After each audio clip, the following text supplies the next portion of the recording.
श्री गणेश शारदा गुरुभ्यो नमः। अस्मद्गुरुचरणारविन्दाभ्यां नमो नमः। आदित्यादि नवग्रह देवताभ्यो नमः। Here the Hora Shastra Brihajjatakam 21st chapter Anishta Yoga Prakaranam. पुत्रकलत्रभे शुभपति प्राप्तेऽथवालोकिते चन्द्रद्वायदि सम्पदस्ति हितयोर्ज्ञेयोऽन्यथा सम्भवाम् पार्थो नोदयगेरवौरविसुतो मीनस्थितो दारः पुत्रस्थानगतस्तु पुत्रमरणं पुत्रो वनेर्यच्छति पुत्रकलत्रभे शुभपति प्राप्तेऽथवालोकिते चन्द्रद्वायदि सम्पदस्ति हितयोर्ज्ञेयोऽन्यथा सम्भवाम् पार्थो नोदयगेरवौरविसुतो मीनस्थितो दारः पुत्रस्थानगतस्तु पुत्रमरणं पुत्रो वनेर्यच्छति उग्रग्रहैः सितचतुरश्रसंस्थितैः मध्यस्थिते भृगुतनयेधवोग्रयोः सौम्यग्रहैरसहितसन्निरीक्षिते जायावधो दहननिपातपाशजा उग्रग्रहैः सितचतुरश्रसंस्थितैः मध्यस्थिते भृगुतनयेधवोग्रयोः सौम्यग्रहैरसहितसन्निरीक्षिते जायावधो दहननिपातपाशजा लग्नाद्वयारिगदयो शशिदिक्मरश्म्यो पत्न्या सहैकनयनस्य वदन्ति जन्म द्यूनस्तयोर्नवमपञ्चमसंस्थयोर्वा शुक्रार्कयोर्विकलदारमुशन्ति जातम् लग्नाद्वयारिगदयो शशिदिक्मरश्म्यो पत्न्या सहैकनयनस्य वदन्ति जन्म द्यूनस्तयोर्नवमपञ्चमसंस्थयोर्वा शुक्रार्कयोर्विकलदारमुशन्ति जातम् कोणोदये भृगुतनयस्तचक्रसन्धौ वन्ध्यापतिर्यदि न सुदर्क्षमिष्टयुक्तम् पापग्रहैर्व्ययमदलग्नराशिसंस्थैः क्षीणे शशिन्यसुतकलत्रजन्मधिस्ते कोणोदये भृगुतनयस्तचक्रसन्धौ वन्ध्यापतिर्यदि न सुदर्क्षमिष्टयुक्तम् पापग्रहैर्व्ययमदलग्नराशिसंस्थैः क्षीणे शशिन्यसुतकलत्रजन्मधिस्ते असितकुजयोर्वर्गेस्तस्थे सिते तदवेक्षिते परयुवतिग तौ चेत्सेन्दौ स्त्रिया सह पुंश्चल भृगुजशशिनोरस्ते भार्यो नरो विसुतोऽपि वा परिणततनु नृस्त्र्योर्दृष्टौ शुभैः प्रमदापति असितकुजयोर्वर्गेस्तस्थे सिते तदवेक्षिते परयुवतिग तौ चेत्सेन्दौ स्त्रिया सह पुंश्चल भृगुजशशिनोरस्ते भार्यो नरो विसुतोऽपि वा परिणततनु नृस्त्र्योर्दृष्टौ शुभैः प्रमदापति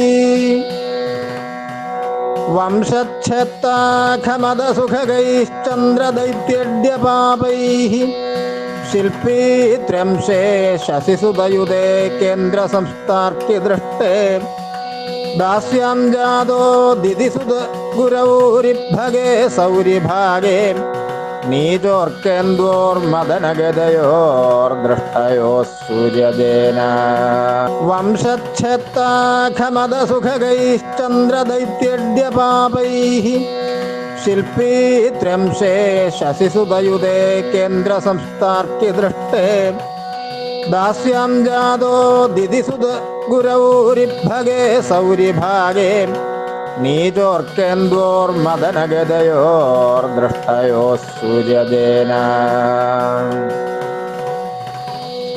പാപാലോകിതയോസിതാവനിജയോരസ്തസ്ഥയോർവാതരുക് ചന്ദ്രേ കർക്കടവൃശ്ചികാംശകഗതേ പാപൈർയുതേ ഗുഹ്യരുക് ശ്വിത്രീരിബ്ബധനസ്തയോരശുഭയോശ്ചന്ദ്രോദയോസ്തേരവൗ ചന്ദ്രേ ഖേവനിജസ്തകേ ച വികലോ യദ്യർക്കജോ വേസിക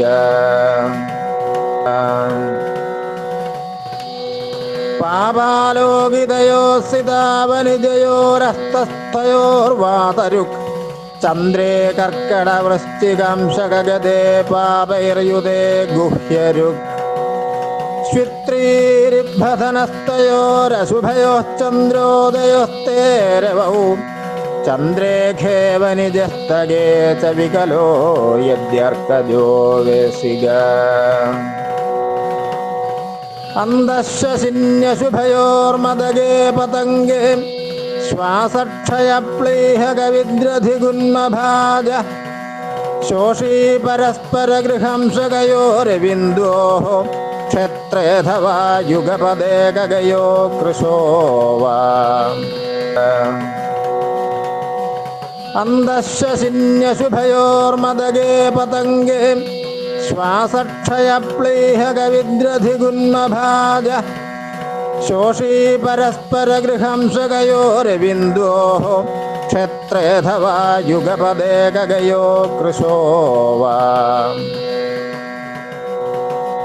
ചന്ദ്രശ്വിമധ്യശകർക്കിമൃഗാജഭാഗേ കുഷ്ഠീ സമന്തരുധിരേ തദവേക്ഷിതേ വാം യാതൈസ്ത്രികോണമളികർക്കിവൃഷൈർമൃഗേ ച കുഷ്ട്യേവ പാപസഹിതൈരവലോകിതൈർവാ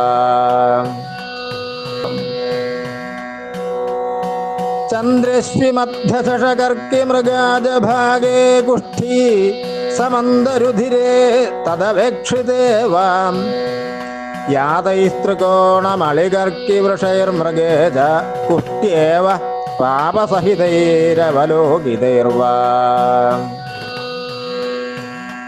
നിധനാരിധനവ്യയസ്ഥിതാരവിചന്ദ്രാരയമായഥാ തഥാ ബലവദ്ഗ്രഹദോഷകാരണൈർമനുജാനം ജനയന്ത്യനേത്രതാം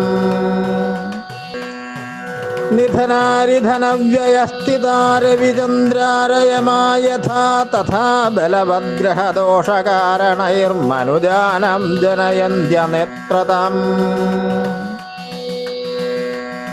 നവമായ തൃതീയധീയുതാം ന ച സൗമ്യൈരശുഭാ നിരീക്ഷിതാഃ നിയമാൻ ശ്രവണോപഘാതദാ രഥവൈകൃത്യകരാശ്ച സപ്തമേ നവമായ തൃതീയധീയുതാം ന ച സൗമ്യൈരശുഭാ നിരീക്ഷിതാഃ നിയമാൻ ശ്രവണോപഘാതദാ രഥവൈകൃത്യകരാശ്ച സപ്തമേ ഉദയത്യുടുപേ സുരസ്യ കേസപിശാചോ ശുഭയോസ്ത്രികോണയോഃ സോപപ്ലവമണ്ഡലേരവാ ഉദയസ്തേ നയനാപവർജിത ഉദയത്യുടുപേ സുരസ്യ കേസപിശാചോ ശുഭയോസ്ത്രികോണയോഃ സോപപ്ലവമണ്ഡലേരവാ ഉദയസ്തേ നയനാപവർജിത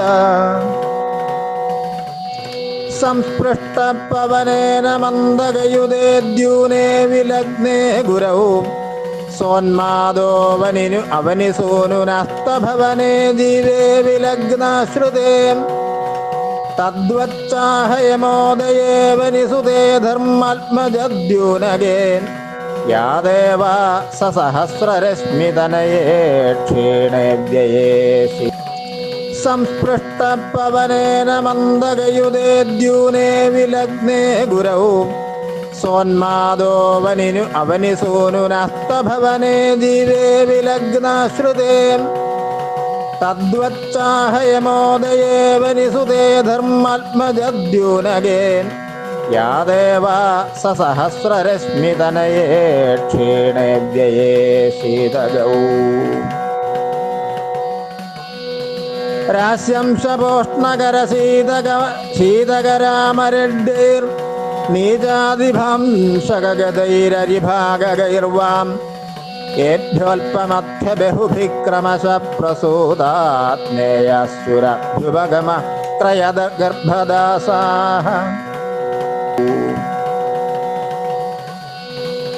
രാസ്യം ശപോഷ്ണകര ശീതകരാമരഡ്ഡൈർ നീചാദിഭംശകഗതൈരരിഭാഗൈർവാം ഏഭ്യോൽപമധ്യബഹുഭിക്രമശ പ്രസൂതാത്മേയസുരഭ്യുപഗമ ത്രയദ ഗർഭദാസാഃ.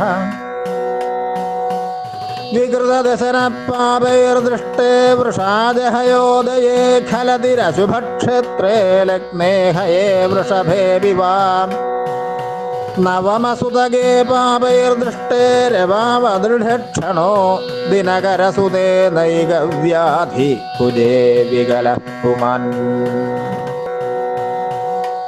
വികൃതദശനപാപൈർദൃഷ്ടേ വൃഷാജഹയോദയേ ഖലതിരശുഭക്ഷേത്രേ ലഗ്നേ ഹയേ വൃഷഭേ വിവാം നവമസുതകേ പാപൈർദൃഷ്ടേ രവാവദൃഢക്ഷണോ ദിനകരസുതേ നൈകവ്യാധി കുജേ വികലഃ പുമാൻ. വ്യയസുതധനധർമ്മഗൈരസൗമ്യൈഃ ഭവനസമാനനിബന്ധനം വികൽപ്യം ഭുജഗനിഗളപാശഭദ്രഗാണൈഃ ബലവദസൗമ്യനിരീക്ഷിതൈശ്ച തദ്വത്. പരുഷവചനോപസ്മാരാർത്ഥക്ഷയീ ച നിശാപതൗ സരവിതനയേ വക്രാലോകം ഗതേ പരിവേഷകേ രവിയമകുജൈഃ സൗമ്യാദൃഷ്ടൈർനഭസ്ഥലമാശ്രിതൈഃ ഭൃതഗമനുജാ പൂർവോദ്ദിഷ്ടവരാധമമധ്യമാ. പരുഷവചനോപസ്മാരാർത്ഥക്ഷയീ ച നിശാപതൗ സരവിതനയേ വക്രാലോകം ഗതേ പരിവേഷകേ രവിയമകുജൈഃ സൗമ്യാദൃഷ്ടൈർനഭസ്ഥലമാശ്രിതൈഃ ഭൃതഗമനുജാ പൂർവോദ്ദിഷ്ടവരാധമമധ്യമാ. Thus ends the Brihadjataka Hora Shastra 21st chapter, Anishtadhyaya or misfortunes. Details prosperity or adversity indicated by the planetary situations, combination and transit, fortunate or unfortunate marriage and issues, ill health, poverty and slavery, etc. were detailed. Please see, share and subscribe S4 Shastra. Thank you.